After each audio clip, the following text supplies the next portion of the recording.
Good afternoon, everybody. My name is Donna Fiesel, and I'm your host of Donna's Edge Television, radio, and podcast talk show. Thank you again so much for watching every day, Monday through Friday, beginning at 2 p.m. on the Eastern Time Zone as I get to ride home with you in the afternoon. It's always such an honor to be with you. And I appreciate all the emails you send. Continue sending to Donna@DonnasEdge.com, Donna@DonnasEdge.com. You can find us on television, Channel 182, Charter Communications, Abundance Television, found on Roku, Apple TV, and Amazon Fire. And don't forget the podcasters on the newscasters.com. We're the biggest country station here in South Carolina, WZLA. 92.9 FM on the dial. You can also find them on the internet as well. So go ahead and check them out.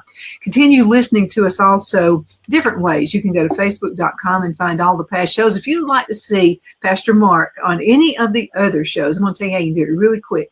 Okay, you can go up to the search part in Facebook. Type in my name, Donna Fiesel. Type in Mark's name together, and you'll be able to pull up all the shows that we've done. And so if you just, something you just want to say more from Mark, and I know you do, you can always pull that up. Mark, thank you so much for being on the show with me. It's always such an honor. I appreciate it. I know you're a busy man, spending a lot of time on the road and being, but I wanted to talk to you about teenagers. And I know that you visited a group and you were a speaker at a group. And so teenagers, have they really changed, or is there a core to the way teenagers are now? Well, I think, that the teenagers have always been wrestling with who they are, where they belong. I mean, I think of my own life. I think of my own life when I was growing up. Who am I? Where do I belong? What fits me? What's influenced me? Now, what's changed is what's around them. We didn't have the internet. We didn't have the cell phone. We didn't have a social system like they're living in. But the pressures of growing up to learn who you are, discover and fail and succeed at such a young age to kind of figure out. I think those are just natural of being human. Puberty, right? That's just the natural part of being human. But I think what's they're dealing with, what I didn't have to deal with, is all that outside influence, all that outside noise, that 24-hour bombardment of just sound and connection and just things just pulling them. Anything you want is at your fingertips. Any voice you want, anything you want to see, do, hear, it's at your fingertips. And it was a different time when I was coming up, but I think at the core of a teenager has always been the same. Who loves me? Who do I love? How do I express myself? Where do I fit in? Where do I don't fit in? Where am I accepted and where am I not accepted? And that's so important to any of us, especially as teenagers. Do you feel that teenagers now have more faith or less faith than they did, say, when you and I were growing up? I think that you can find pockets of faith that is strong in teenagers, just like when I was growing up. I think there are pockets there. Now, again, they don't worship like we did back in the 70s and in the 80s. They worship like they do, and it sounds different, and they listen to different podcasts and different, we had our Wednesday nights, we had our Friday nights, we had our Sunday mornings, we had our Sunday nights, and that was the box and how we kind of expressed our faith. But now teenagers have a podcast, they have a conversation, they have so I believe there are some solid young people. Actually, I'm hearing there's a big move in the younger generation. I'm hearing there's a larger move than maybe any other generation in a while, because they're bombarded by so much. I think they're just looking for genuality. I think that's what this next generation is looking for more than anything else, is just be real, just be who you are. Don't try to be something else. Just have a genuine expression of you. Well, we got a whole generation of smart young folks coming out. And I think what's happened is they've seen some of the dumb things we've tried in our generations that just haven't worked. And they're looking for something else.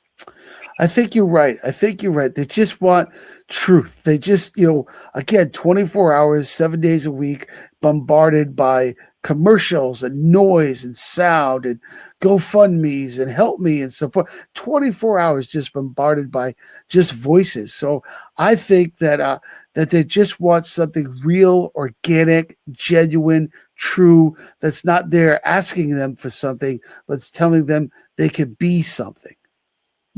I think so too. It's just like you said, it's just been a lot of noise. I remember when MTV came out, we all thought that was the best thing that ever happened. You could start seeing videos. Sure. Well, people weren't just singing anymore. They were having to act in a video as well. But I kind of like the olden days. I know it makes me sound extremely old, but I just liked the record or 8-track tapes, what we had. Or a tape, 8-track, whatever, but listening to the person sing where you could just use your imagination, about the song. They're taking away, I feel like they were taking away a lot of the imagination of a song, because you can listen to a song and you'll get one way of how the song, what it's meant to be, but then look at the video. Sometimes the video has nothing to do with the song. That's true. Don't they say that about a good book? When a book is made into a movie the same way, they always say the book is better than the movie, because in the book you can kind of write your own movie. You kind of see the characters in your own perspective. So I guess you're right. Once we kind of put that image on top of something, then we take away that self-expression. We take away that allowing ourselves to be able to express it. Once we take that. So I think people are just looking for a truth. They're looking for genuality. They're looking for an honest opinion, not always a comfortable opinion. I think the young people today, we're so careful to be so gentle in how we say things and how we present things.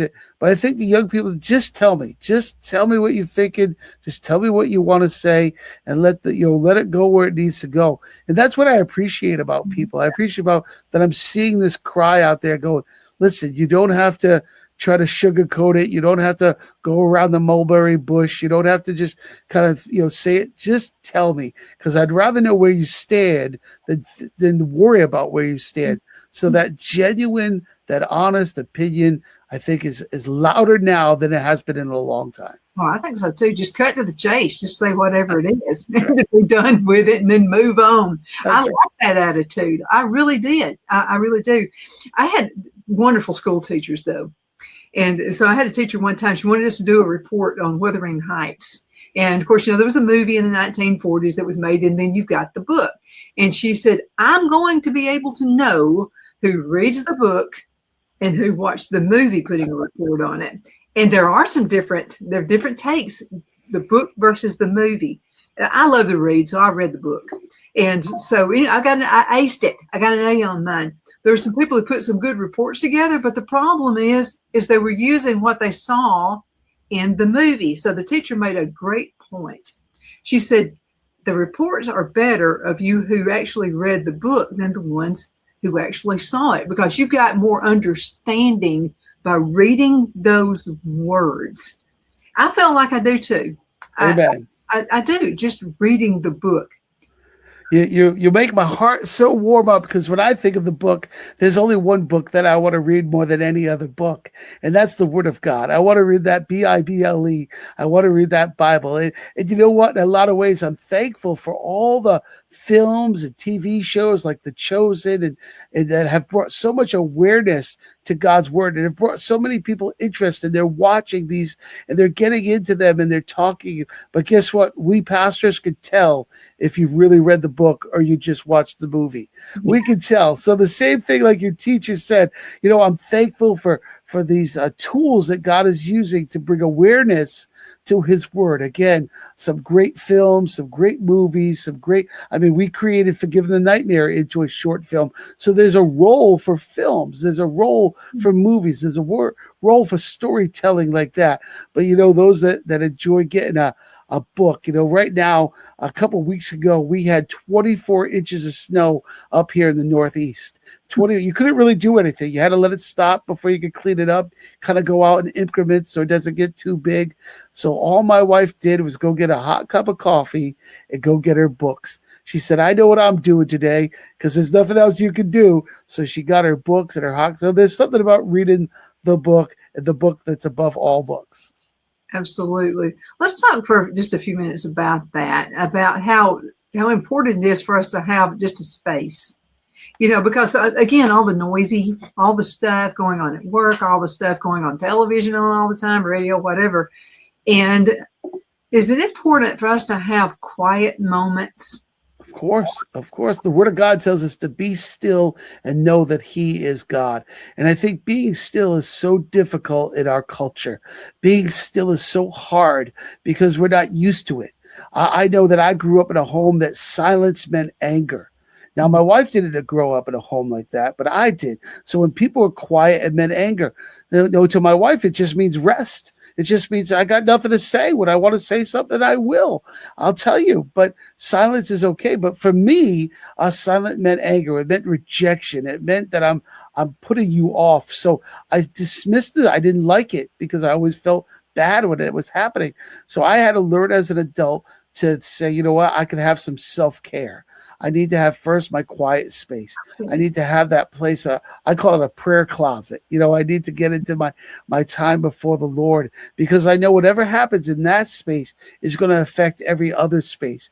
But always the enemy, life, flesh is trying to steal me from that quiet space, that self-help, that reflection, that prayer closet, because there's always a responsibility or demand that says, you know what, if you just do this now, then you don't have to worry about later. But really, I can't love the way I want to love. I can't preach the way I want to preach. I can't lead the way I want to lead. I can't do anything unless I have that quiet time, that private time, that prayer closet time, that self-help, knowing that He is my God. And it's so important. But everything in our culture is saying, no, be busy, be busy, be busy, be busy. You know what? You just reminded me of something. I don't know how many times. I grew up very much like you, and that was if somebody was quiet, something was about to happen. Okay, the calm before the storm. And so I don't know how many times I've asked Phil, because he didn't grow up like that. And so he would be quiet, and I would say, "What's wrong?" I don't know how many times I have asked him what's wrong, and he would look at me like, "Nothing. Why?" And I would say, "You're quiet. What's wrong?" So sometimes that just happens. People who grew up in different households, Yeah. And let's talk a little bit about that. People who grew up in a rough household, who married someone who didn't grow up in a rough household, not perfect, but not a rough household, and how they can make that work because there are differing personalities there. I'm telling you, total different. We'll be right back in just a few minutes. Let's go to the break.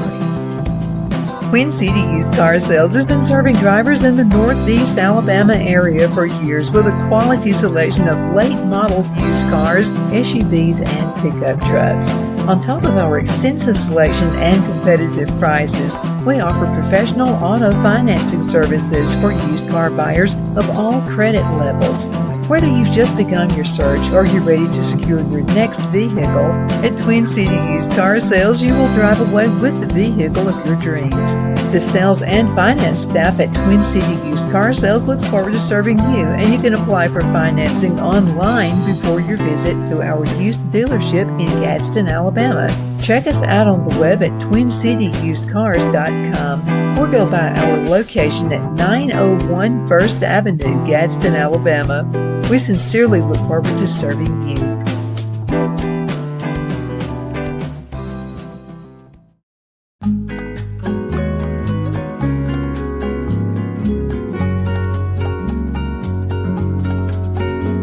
At Lamone's Mexican Restaurant, located in Henniger, Alabama, and voted Best Mexican Restaurant of DeKalb County, Alabama 2020, we're here to serve you with authentic Mexican cuisine. Order easily online by going to lamonsmex.com or call 256-657-3999 to place your order.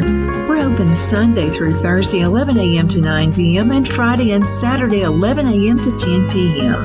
Whether you're celebrating a cozy date night for two or a celebration for a crowd, at Lamone's you'll love our atmosphere and friendly servers. Thank you for dining with Lamone's Mexican Restaurant.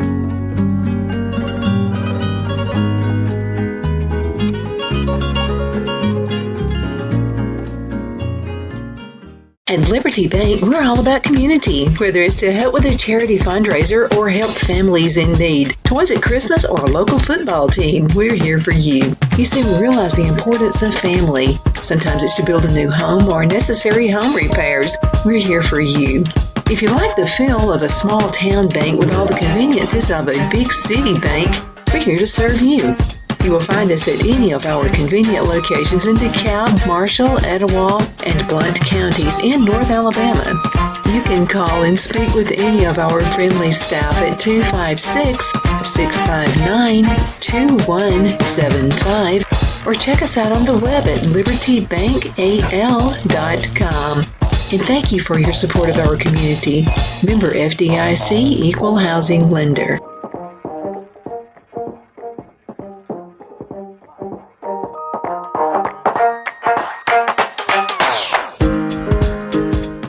I'm excited to announce our Christmas extravaganza is finally here. Get this season's flannel sheets for as low as $59.98. They won't last long, so get them while you can. Our famous My Slippers, they haven't been on sale for over a year. Regularly $119.98, now only $59.98. Our 6-piece towel sets are back in stock with extremely limited quantities, only $29.98. With hundreds of MyPillow products, there's something for everyone on your Christmas list. Bathrobes, duvets, quilts, down comforters, and so much more. So go to MyPillow.com or call the number on your screen. Use your promo code to save on all MyPillow products. For example, flannel sheets for as low as $59.98. Or our 6-piece towel sets, just $29.98. But that's not all. I'm extending our 60-day money-back guarantee until March 1st of 2025. Plus, all orders over $75 or more ship absolutely free.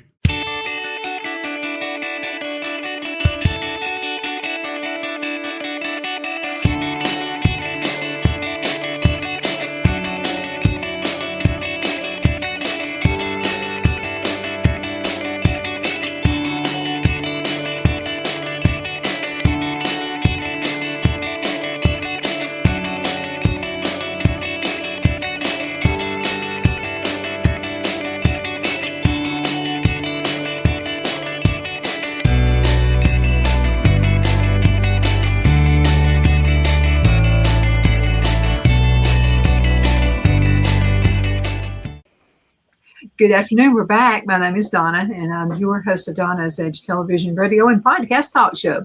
Thank you again so much for watching us every day, beginning at 2 p.m. on the Eastern Time Zone, as you get to listen to us and watch us on the television. I love being with Mark Sowersby, and he's a pastor. He's an author and a speaker. By the way, if someone would like for you to come speak to the group, to their group, how can they go about that? Sure. Yeah. Thank you for asking me that. I'd be honored to be able to share in any kind of group, church services, organizations, whatever I can bring to talk about overcoming and victory. If you want to know more about me, again, the best way to get a hold of me is just go to our website. You can go to forgivingthenightmare.com, forgivingthenightmare.com. If you want to email me directly, it's really simple. It's mark@forgivingthenightmare.com. So again, that's the best way to get a hold of me. I'd love to have a conversation about coming and sharing, especially now. I'd love to be down there because I know it's warmer. It's warmer down there. It's 0 here today, and I think you're in the 40s. So that's a heat wave. 49 right now. 49. Boy, I'm going swimming. I'm going swimming at 40. Not me. Not until it's in the 90s. So that is a difference. Speaking of difference, I think of differences with families. You and I just talked about a difference, and that's the weather. I don't know what I would do in your climate. I'm freezing right now just thinking of it being 49. But sometimes people are raised differently. You know, you and I were raised in a household where quiet could mean the calm before the storm. And so Phil didn't grow up that way. And again, before we went into the break, I don't know how many times I have said, I don't do that now like I used to, but we first got married, he would be quiet in his quiet time, and I would ask, what's wrong? And they would say, nothing is wrong. Why? Well, to me, something was wrong because he was being really, really quiet. Mhm. How can married folks adjust like that? Because it's got to be tough on him sometimes. Well, I think wherever we go, we carry our baggage. We bring our hurts, our pains, our structures, our families. We just bring so much with us. Good, bad, right, wrong, up and down. We just bring those things with us. The old saying, wherever I go, I'm there. We can never get away from ourselves. So, we take these gifts called marriages and their work, right? Their work. They're beautiful. They're wonderful. We love them, but it takes work. It takes that communication. And sometimes you don't even know, how you have to communicate because you don't even assume. But again, I think you're right. It's patience, love, understanding. It's taking time to listen. It's taking time to hear each other. But wherever we go, we take our stuff with us. It's like I like to say it is, wherever I go, there I am. And sometimes that's not a good thing. I'm just telling you, especially when it concerns Phil. I'm telling you. So let's talk a little bit more about teenagers, about kids, because now a lot of these kids were raised up where both parents worked. So they went to an empty house. They turned on the TV. They watched MTV. I guess MTV's still on. I don't know. But it was just it's different world the way some of these kids were raised. So are you seeing any differences in the former generation who had these kids, the way they're raising kids? How different is it in the way we were raising kids? I think that goes right back to what we were speaking before. What some people carried, they don't want to repeat. Sometimes they don't want to say, I was that kid that came home to an empty house. I was that kid that MTV was my babysitter. And they say, you know what, we're making decisions. We're making choices that won't happen anymore. So does that mean after school you go to an auntie or an uncle, you go to whatever that means. And so I see families making decisions like anybody. We're always trying to move that shift that paradigm. When the pendulum swings one way, we're always trying to bring it back. Sometimes we go too far one way or in the center. But I think we see families trying to make decisions going, I don't want to repeat the things I don't like that I grew up in, but I also want to express the things that I thought were good that I grew up in. So we always are trying to find that happy medium. And again, I think that's what people do, communication. When the thing is that when we're in a situation either as a young person or in marriage, and we see this about ourselves, like you and I, we felt uncomfortable with silence. And we both had to go to our spouses and say, are you angry? And they tell us no. Do we believe them? Are we going, but does it, are we listening to them? Are we allowing them to know to be a blessing to us, to teach us that we can be silent and content and have peace? Yeah, you can't. I mean, there is a different world. And then throughout my life, and everybody does, whatever you're going through, you think you're the only person on earth who's going through this. No one else ever is. And mine happened to be everybody thought my family was an influential family, pastors' daughters who I was. And then, it was kind of religious, in the church, but not so much at home. And so it was a surprise when my parents got a divorce. And then later on, another friend of mine, her dad was a pastor of a church. So I thought she had the perfect family. I used to dream of having her family. I mean, I would think how great it would be. Well, come to find out, hers was that way too. Mm. And she came to me one day and she said, Donna, I know what you had to go through some things, when your parents, how did you make it? And I said, just had to face it.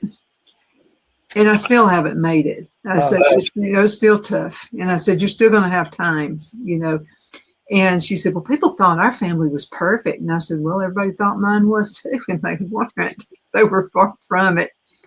But I think I see now why I had to go through it so I could help her. Amen. Amen. I think that a couple of things there. First of all, one of the biggest lies ever is that we're the only person that's ever gone through anything. Mm-hmm. The enemy loves to use that lie, no matter if it's the way you grew up or an addiction or an abuse or something in between, the enemy loves to come in and say, you're the only person that's ever dealt with this. No one will understand. People will reject you. People will mock you. You're the only one. And we realize there's countless people. There's countless people that have walked through what we have walked through, regardless of the valley, the road, or the season. There's countless people. And in that community, there's voices that found hope, like you found hope to be able to share with your friend. Yes, my life wasn't perfect. Yes, at home it was a little tough at times. But you know what? I found a place I could find peace and rest, and you can tell your friend about that place. Now, you mentioned your dad was a minister and so was hers. Now, what I would say I'm thankful for over the last 20, 30 years, we've seen pastors be not to have to feel so guarded. I think that at one time, you were under this pressure to say our family has to be perfect. I have to be perfect. My kids have to be perfect. And if there's ever anything that we can't let it out because they'll judge us and fire us, then we can't be. I'd like to say over the last 20, 30 years, we've seen people being honest. Of course, we want to have healthy families. Of course, we want to live the most healthiest way. And of course, we want our faith to guide us, our hope to guide us, and the Lord to guide us. But even in that, there's no perfect family. And there's no perfect anything except for Jesus Christ. He's perfect. So I think today I'm thankful for when people stand up and go, I'm real. I'm genuine. If you came to my church on a Sunday, oftentimes you'd hear me say, we don't live perfect lives. We live forgiven lives. We live forgiven lives because only Christ was perfect. And again, we try our best. We strive for the hope and pray for the most, but we know that we're real people and God has his way. We're going to have to go in less than 3 minutes, but I wanted to ask you another question. This is concerning predators. You and I both have had to put up with that growing up. So let's say you have a kid and you suspect there's a predator in their life. What can you do? Well, for me, I'm a mandatory reporter, so I have to go to authorities. So if I suspect or believe or somebody told me that there's a predator, I need to report that. That's a part of the law. But I think that there's all kinds of things we could do if you see that child that's dealing with a predator. I would say reach out to somebody who has the authority and the power to be able to investigate, inspect, and go through that. So it's a hard time, but I think that's what we have to do, is to be able to reach out to people that can inspect that. Well, now you have to watch out. I remember my school teachers I called them crabby older ladies back in those days. But now the kids you're having sometimes predators it's the school teacher that your kid is watching every day. Yes. A number of them have been, not all of them. There's some wonderful teachers out there, but I'm just talking about there are a few predators out there that are trying to get your kids. Yes, you're right. The pain of the pain of hurt and lies and predators are everywhere, every part of society, and every culture and every situation and every program. I believe people are putting up safeguards and systems to combat that. But the best way is communication. The best way is to say, listen, we don't stand for. Be able to talk to your kids. Be able to share with your kids. Make sure that if you're in an organization like mine, you have that safety checks. You have 2 adult rules. You have background checks. You have cameras. You have rooms with windows on it. And you're communicating. You're doing everything you can to minimize and to chase away anybody that would have any idea to hurt any child or anybody in the church. So. Absolutely. Mark, that's the truth. You just spoke it. Okay, again, how can folks find your books? ForgivingTheNightmare.com. You can find me there. You can find my books there on Amazon too. ForgivingTheNightmare.com. Absolutely. Mark, thank you so much for being with me again today. It's always a pleasure. Thank you. It's a blessing to be here. Make sure you tell your better half I thank her for all she does for you too. I definitely will. Thanks. And thank you guys so much for watching. You're the reason we do what we do. And continue sending email. It really helps me to know what I need to do with the subject line. And apparently we're on it because you guys love having Pastor Mark with us. Donna at donnasedge.com. Donna at donnasedge.com. Thank you for watching. Are you ready? We all wonder what tomorrow will bring, but the future lays itself at the feet of the prepared and surrenders to the will of the persistent. It's not easy, But today shapes you so you can shape tomorrow. With Northeast Alabama Community College, when the future asks if you're ready, you can answer. Yes. Begin your future at Northeast Alabama Community College.